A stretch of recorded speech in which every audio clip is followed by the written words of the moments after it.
Now remember, Matthew 24 is Jesus showing what the world looks like as he is coming in the clouds with all of his angels with him, which he does in chapter 25 and verse 31, and all the holy angels with him, and he's descending down. And Matthew 24 is the most complete prophetic overview that Jesus gave.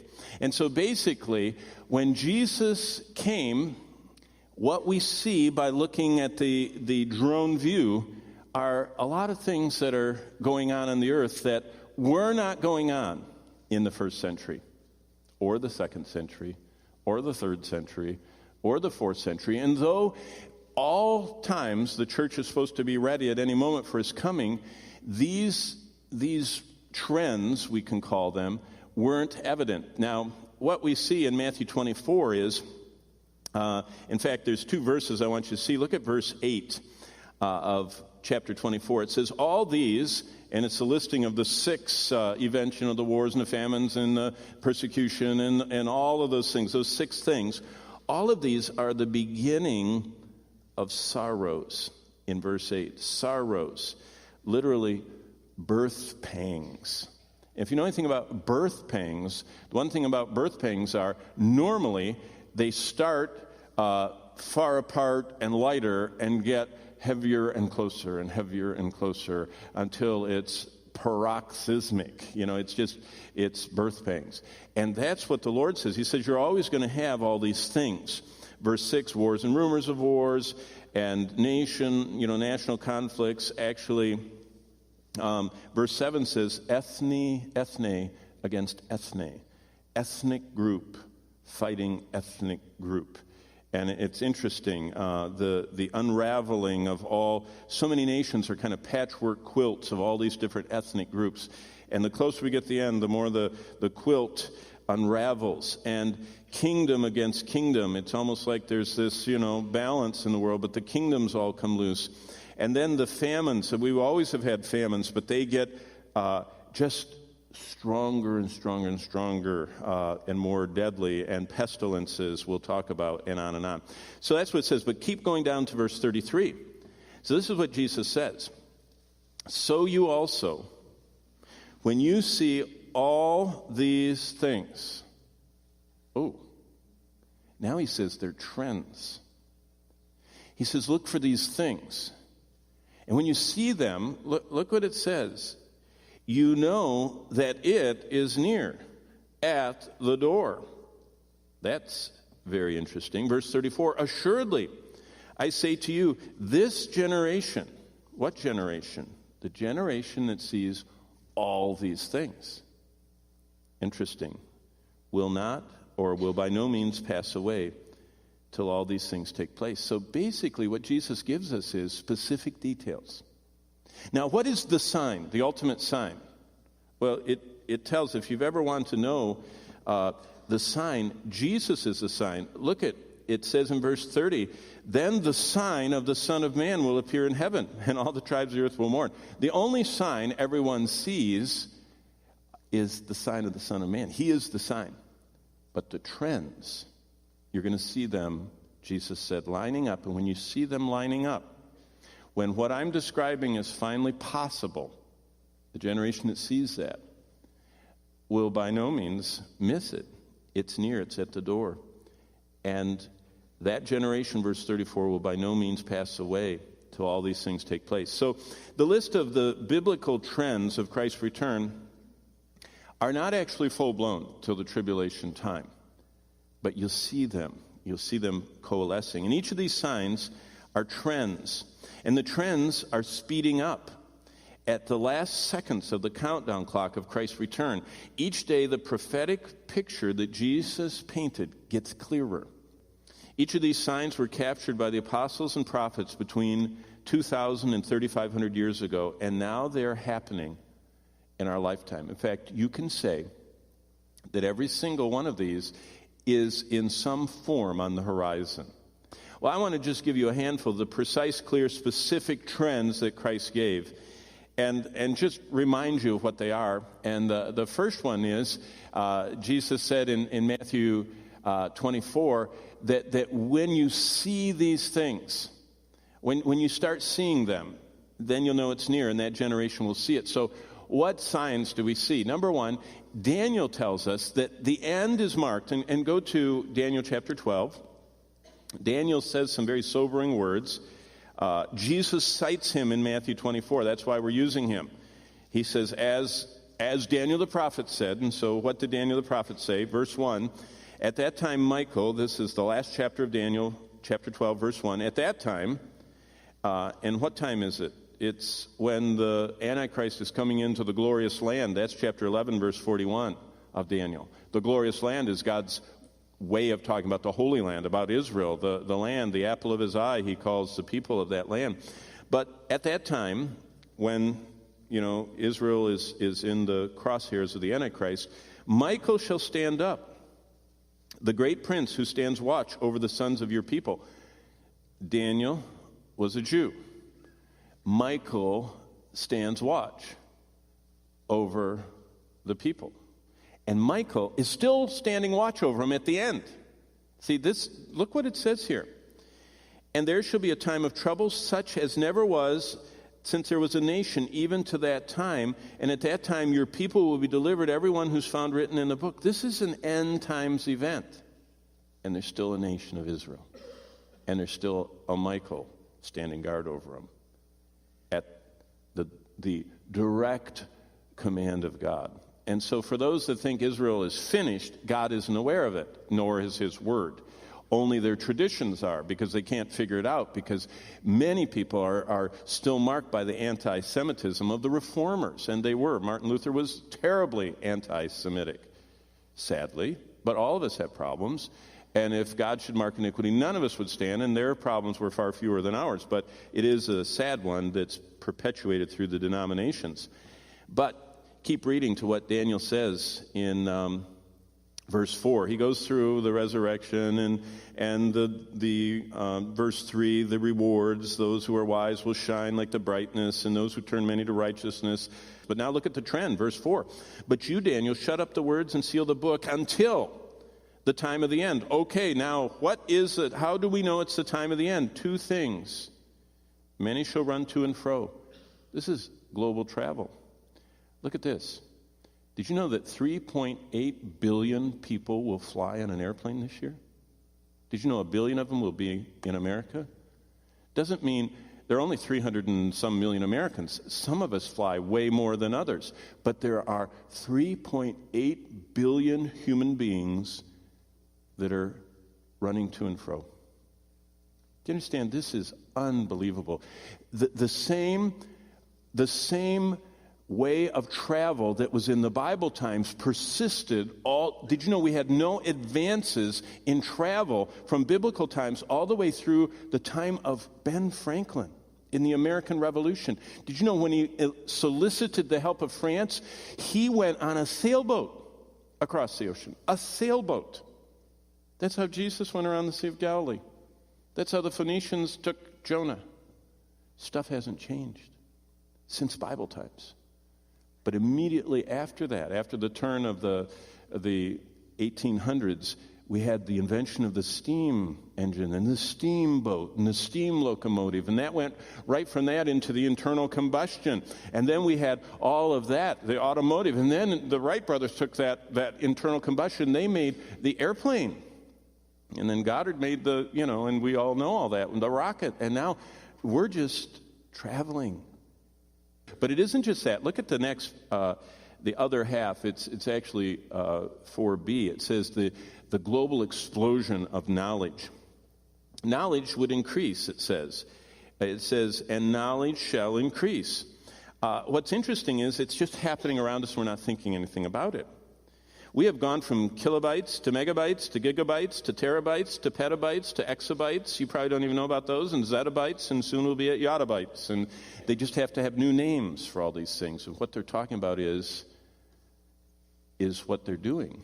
Did you know that in the last year they calculated this, and they're always behind because knowledge is exploding. But basically 4 years ago, the world produced 4 zettabytes. I had to look that up and count. That's 21 zeros is a zettabyte. Okay? Wow. 4 zettabytes of information in 2013. That's a 1 with 21 zeros, or, now to put it in terms young people can understand, 304 million years, not hours, of 4K high-def video. 304 million years. That's 24 hours a day, 365, you know? It would be like having an HD movie of the world, you know, in high def for 304 million years of it. Or the equivalent, UCLA said, of every human on earth getting the information of 348 newspapers every day dumped onto them. So, to get a stack higher than me by a couple times of newspapers dropped on you every day is how much information we're producing. And our world is zettabyting. This month we saw the introduction of a whole new generation of computer chips. Each generation is basically doubling, that's the old rule. But the new chip is the AMD Ryzen. It's 14 nanometer architecture. Just in common talk, that means the chip, it's the size of a quarter. That means it's an inch by an inch. In that inch, there are 1 billion lines of information this way and 1 billion lines of information that way. That's an octillion on a quarter. And what's amazing is that Daniel said in Daniel 12:4 that knowledge shall increase. And since 2008, it's doubling. And it's doubling. And it's doubling. It's amazing. Specifically, it was referring to an understanding of Bible prophecy, but it's an increase in scientific knowledge that's implied. And what's amazing is that we are living in the time where we don't even think about it. Let's go to exabytes and yottabytes. It doesn't matter. What else is going on? Well, it says in Luke 21, you should turn there because it's fascinating to think about, especially if you watch the cable news. It says what's going to happen is while people are watching the news, and it's in chapter 21 and verse 25, something is going to start happening. There will be signs in the sun. Aren't we seeing that? I don't know if you pay attention, but I was standing in a gas station. All of a sudden, the ATM machine in the gas station started going, started putting out receipts. Not money, receipts. It was not trained well. It should have been giving out 20s. But it was just giving out receipts. And the clerk and all of us went, huh.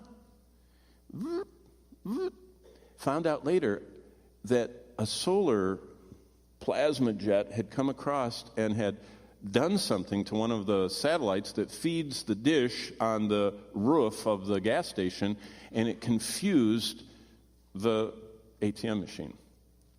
It wasn't anything big, but it was interesting that something from the sun affected us in the gas station. Look what it says in verse 25. It says, and there will be signs in the sun, in the moon, and in the stars, and on the earth, distress of nations with perplexity. What's causing this distress and perplexity? The sea and the waves roaring. Men's heart failing them from fear and the expectation of those things which were coming on the earth, for the powers of the heavens will be shaken.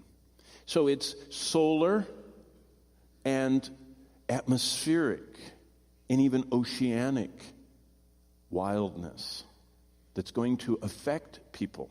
They're going to be watching the television of either the latest solar flare or the latest tsunami or earthquake or whatever, and it's all of a sudden it's not a movie, where The Rock, whatever his name is, comes in with a helicopter and saves his wife and Los Angeles crumbles. All of a sudden it's really happening. And it says that people, I love the word. It's a Greek word that's so descriptive. It says, verse 26, men's hearts, and you know what the next word is? Apsuko. Suke, as in psyche.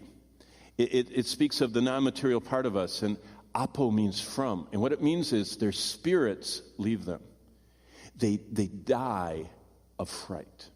They just collapse and have a massive heart attack or stroke on the spot and die from fear. It's going to be amazing to be alive when there are global weather times going wild. And it says in Matthew 24:8, that's just the beginning. And the Greek word sorrows, the beginning of sorrows in Matthew, literally means birth pangs. And it's all the creation is under the curse of sin, so all of it is starting to have contractions. And Romans 8:21 says that because the creation itself will be delivered from the bondage of corruption. And so what's happening is the whole universe is starting to feel this transition that it's going through. It's groaning because of sin. And God says, I'm going to deliver you, and there's just all these convulsions going on. The Bible predicts that the entire world will see certain events unfold. The invention of the television and the deployment of global satellite networks during the 20th century allow news to travel the world at the speed of light for the first time. Remember, in the Apostle John's day, news traveled at the speed of horse. There was a period of time when the army was still fighting and their emperor had died and a new emperor was in and the war was over, but for months they kept fighting. Because the horse had to ride, and then the boat, and then the courier, and it got waylaid, and it never made it, and they kept fighting. And now people on Twitter know things before the news networks know them. Because the world is connected. It's never been before the 20th century. And what did Jesus say in Matthew 24:14?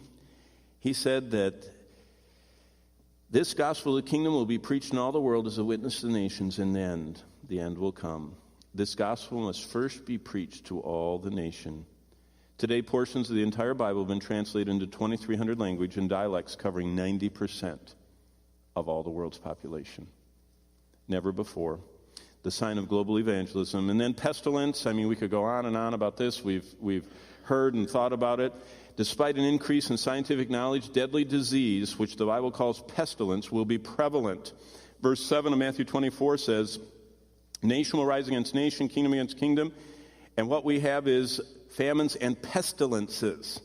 And then he said there's going to be this global tracking and positioning with digital money. We don't even think anything of it. Look, these are our friends. Look, this is our friend. Everyone has one in their pocket, or most everyone. Did you know these only work if they can instantly go to your account from the gas station and see whether or not you're legit and any suspicious holds are on you? Then it comes all the way back to the gas station and approves it, and then you put it in the gas, and then it goes all the way back to that bunker under Omaha where all this is kept, the clearinghouse, and they knew exactly the geographic spot you used that card. And then how about, Venmo and PayPal and Square Cash, and I could fill the board with them. I mean, these are really neat. It's going to be possible, what it says in Revelation, through digital money, global tracking and positioning, through Apple Pay and ePay and PayPal and Venmo and on, instant access to our money is making one person able to control the world. You see, we can control people financially. And then, these are the old ones, the sign of weapons of mass destruction. Look at this. This is a headline I clipped. The doomsday clock's most dire warning since the Cold War. This is the closest to midnight the doomsday clock has ever been in the lifetime of almost everyone in this room, and that was stated January 26, 2017. Now, that was a negative response to our current president, but it's a reminder that both the United States and Russia have enough to kill everybody over and over again, and the horrible weapons of mass destruction are proliferating, and we don't even need to talk about that. We know that. And then global religion and the return of the wandering Jews to the promised land. That is the hard-to-miss event that the focal point of the United Nations and most news services have become the Middle East. And if it's not Islamic something, it's Israeli something, and this is what the world wants. They want us to coexist. And they want the Islamics to get along with the Jews, and they want us all to, kind of be very smoothly Oriental, with Hinduism and Buddhism and all the Eastern religions, and they want the cross to fit in there, along with the drug culture and the peace and everything else and Satanism, and we want to get along. And there is coming a global religion where there's going to be a proponent of getting along, and he's going to promise peace and safety, and everybody's going to listen to him. And what Jesus did not accomplish, he couldn't get everybody to worship him, the Antichrist will get. Everyone except those that are sealed by God. And all the rest of the world will worship the other Christ, not the real one. Sadly, one of the worst events of all time. And then there's this global desire for peace and prosperity and materialism. Jesus said that the world is going to be just like in the days of Noah, and it will be. God says there's 7 events coming in the future. The next one is when he comes for his church.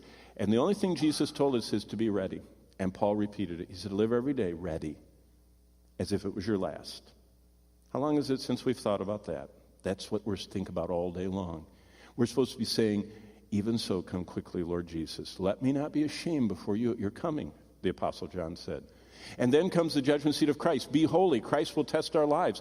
Some that turn many to righteousness will shine like the stars forever. And some who don't will be saved, yet so as through fire. The tribulation, be thankful. Christ will keep us from that hour. The second coming, be patient. Christ is going to right all wrongs, even every ethnic wrong, every environmental wrong, every wrong in this world, all the secret sins and all the wicked things that have gone on. He said, I'm going to write them all. Don't worry. Be patient. Be focused. Christ is going to perfect the earth. Yeah, I've seen so many Christians who are trying to save the earth. Don't worry, Jesus is going to. Okay? He's going to fix it all back. And nothing's going to be polluted, nothing's going to be poisonous, and nothing's going to be bad. And the rivers are going to be life-giving, and the death and destruction is going to roll back, as well as warfare and everything else. Be patient. Don't focus your life on something Christ